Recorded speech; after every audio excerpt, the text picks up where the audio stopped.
सलाम फ्रेंड्स, कैसे हैं आप सब। उम्मीद करती हूँ खैरियत से होंगे।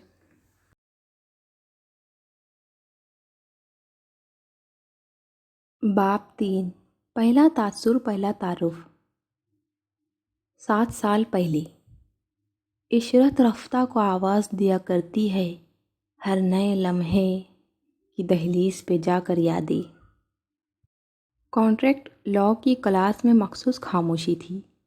बाहर उतरती शाम की सरसराहटों में अंदर कागज़ पे कलम घसीटने की आवाज़ मुद्गम हो रही थी।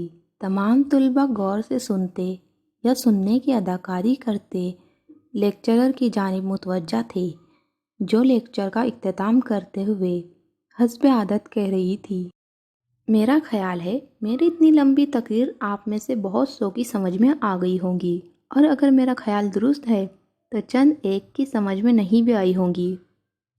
इसलिए वो चंद एक अभी या इम्तिहानात से कबल मेरे पास फारिग वक्त में आकर अपनी कन्फ्यूज़न क्लियर करे, और अगर आपने ऐसा ना किया तो अपने रिज़ल्ट की खराबी की तमाम तर जिम्मेदारी सिर्फ आपके कंधों पे होगी, राइट।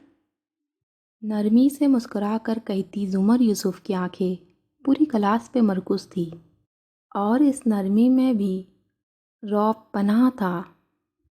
आधे केचर में बंधे घुंघराले बाल, शफ़ाफ़ जिल्द, नाक में सोने की बाली की तरह नत, और हाँ, अभी आँखों के गिर्द एक दो झुर्रियाँ भी नहीं पड़ी थी। चंद एक तलबा व तालिबात ने हाथ बुलंद किए, कन्फ्यूज़न क्लियर की। वो तहम्मुल से जवाब देती रही, और ऐसा करते हुए उसकी निगाह हॉल के एक एक चेहरे से गुजरती उस अजनबी शनासा के चेहरे पे ठहर सी गई। लबों पे मबहम सी मुस्कुराहट वाला वो शख्स इस इवनिंग क्लास में 4 रोज़ से आ रहा था, और हर दफ़ा उसे देखकर लाशऊर में कोई एहसास जागज़ी होता जैसे वो उसे कहीं देख चुकी है, मगर वो शऊर उस चेहरे को किसी नाम के साथ फिट नहीं कर पा रहा था। सो वो नज़रअंदाज करके क्लास बर्खास्त करने लगी। स्टूडेंट्स एक के बाद दीगरे उठ कर जाने लगे। जुमर ने मेज़ से अपनी चीज़ें समेटी, उनको तरतीब से बैग के मुख्तलिफ खानों में रखा। नफासत से फ़ाइल और किताबें जोड़ी, बैग कंधे से लटकाया और सर उठाया तो वह शख्स सामने खड़ा था। कहिए, मैं आपकी क्या मदद कर सकती हूँ? वो सर झुकाकर बैग की जिप बंद करते हुए बोली। मेज़ की चमकती सतह में उसका अक्स दिखाई दे रहा था। लंबा चौड़ा, काफ़ी स्मार्ट, 28-29 साल के लगभग, हल्की आँखों और छोटे कटे बालों वाला वो शख्स। मैं कर दूँ आपकी मदद? उसने नरमी से कहा, मगर लापरवाही का अंसर गालिब था। जुमर ने बेइख्तियार सर उठाकर देखा। सॉरी, मैं माइग्रेट होकर इधर आया हूँ। उंगली से कान की लौ मसलता वो इधर उधर देखता कह रहा था। उसका अंदाज गुस्सा नहीं दिलाता था, वरना कोई ऐसे बात करता तो शायद उसके सर पे लग जाती। तो 4 दिन से आप मुझे देखकर ज़रा, हाथ से इशारा किया, ज़रा कन्फ्यूज्ड है, यू नो, डेजावू फीलिंग। जुमर ने बमुश्किल ताज्जुब छुपाया। आई एम सॉरी, मुझे याद नहीं अगर हम पहले मिल चुके हैं। अभी तक मेरे रजिस्टर में आपका नाम भी नहीं पहुंचा। शायद कई साल पहले, अब तो याद भी नहीं। फिर ज़रा से शाने उचकाए। जुमर भवे सुकोड़े उसको देखती रही तो वो ज़रा सा मुस्कुराया। मैं फारिस गाजी हूँ, सादी का मामू। जुमर के भेंचे एब्रो ढीले पड़े, लब ओ में सुकड़े, चेहरे पे पहले हैरत और फिर शर्मिंदगी उभरी। ओह, आई एम सॉरी, मैंने वाकई नहीं पहचाना। मैं शायद आपसे मिली भी नहीं कभी, मगर आपको कैसे पता मैं शादी की? सिंपल, उसने कंधे झटके। सादी ने बताया था कि आप शाम में इधर पढ़ाती है और सुबह सऊद राना के चैम्बर में होती है। ओह, मगर उसने मुझे नहीं बताया। मेरा मतलब है, آپ سعدی کے وہی ماموں ہیں نا جو وہ گڑبڑا کر رکی؟ جی وہی جو سوتیلا ہے۔ وہ پھر ذرا سا مسکرایا۔ زمر کے رخسار گلابی ہوئے۔ نہیں، میرا مطلب تھا وہ جو آئی بی انٹیلیجنس میں ہوتے ہیں اور کہیں سندھ وغیرہ میں پوسٹڈ تھے، کیونکہ سعدی کے نیب والے ماموں سے تو اکثر ملاقات ہو جاتی ہے۔ جی میں کئی سال سے ادھر تھا، اسی ہفتے آیا ہوں۔ کلاس قریباً خالی ہو چکی تھی۔ وہ دونوں ساتھ ساتھ باہر نکلے۔ راہداری میں ایک ستون کے ساتھ کھڑے ہو کر زمر نے اس کی طرف رخ کرتے پوچھا، تو آپ میری کلاس میں کیسے؟ ڈونٹ ٹیل می ہماری کلاس میں آپ کسی کی جاسوسی واسوسی کرنے آئے ہیں۔ اس بات پہ فارس ہنس پڑا، پھر نفی میں سر ہلایا۔ میں جاسوس نہیں ہوں، جاسوسوں کا ڈپارٹمنٹ الگ ہوتا ہے۔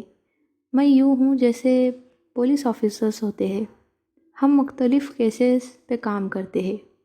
ہاں ادھر پڑھنے آیا ہوں میں۔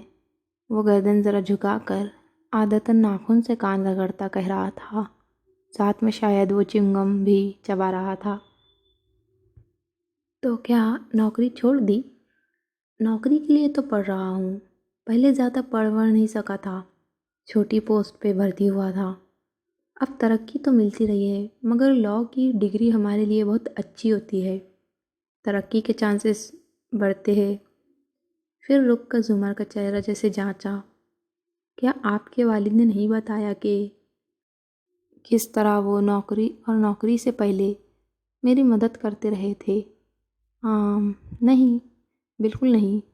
میرے ارد گرد کے لوگوں کو خاموش تحفوں کی عادت ہے شاید۔ زمر نے مسکرا کر گہری سانس لی۔ برے وقتوں میں انہوں نے قرض دیا مجھے، احسان تھا ان کا۔ انفیکٹ مجھے یاد آ رہا ہے، سعدی کے سوتیلے چھوٹے ماموں، آپ کی امی تو کافی ویل آف سی تھی۔ مجھے باقی آپ کا فیملی ٹری بالکل یاد نہیں۔ یہ بھی ندرت بھابھی نے شاید کبھی ذکر کیا تھا۔ جی، اورنگزیب کاردار میرے ماموں، وہ ویل آف ہے، میرے امی نہیں۔ کچھ نہیں چھوڑا میرے لیے سوائے نصیحتوں کے۔ پھر سے بے نیازی سے شانے اچکا کر ہنسا۔ زمر بھی ساتھ ہنس دی۔ پھر اس نے کلائی پہ بندھی گھڑی دیکھی۔ اوکے فارس، اچھا لگا آپ سے مل کر۔ آپ کو پڑھائی یا یونیورسٹی میں کسی بھی قسم کی مدد چاہیے ہو تو آپ مجھے ہمیشہ اپروچ کر سکتے ہیں۔ اب تو ملاقات ہوتی رہے گی۔ وہ اب رخصت چاہ رہی تھی، مگر اس سے پہلے کہ وہ پلٹتی، فارس نے عجلت میں پکارا، کیا آپ ہاشم کی شادی میں آئیں گی؟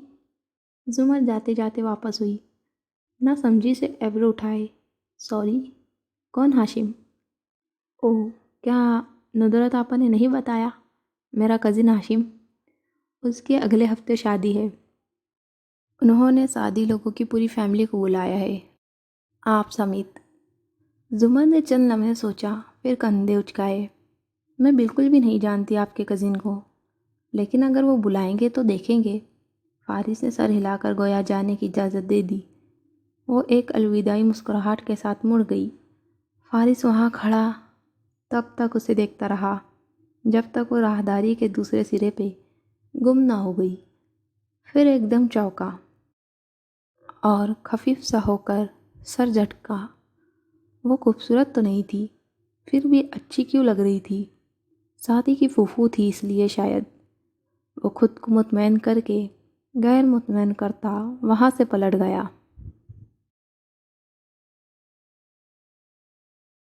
اگلا ایپیسوڈ انشاءاللہ آپ کل سن سکیں گے۔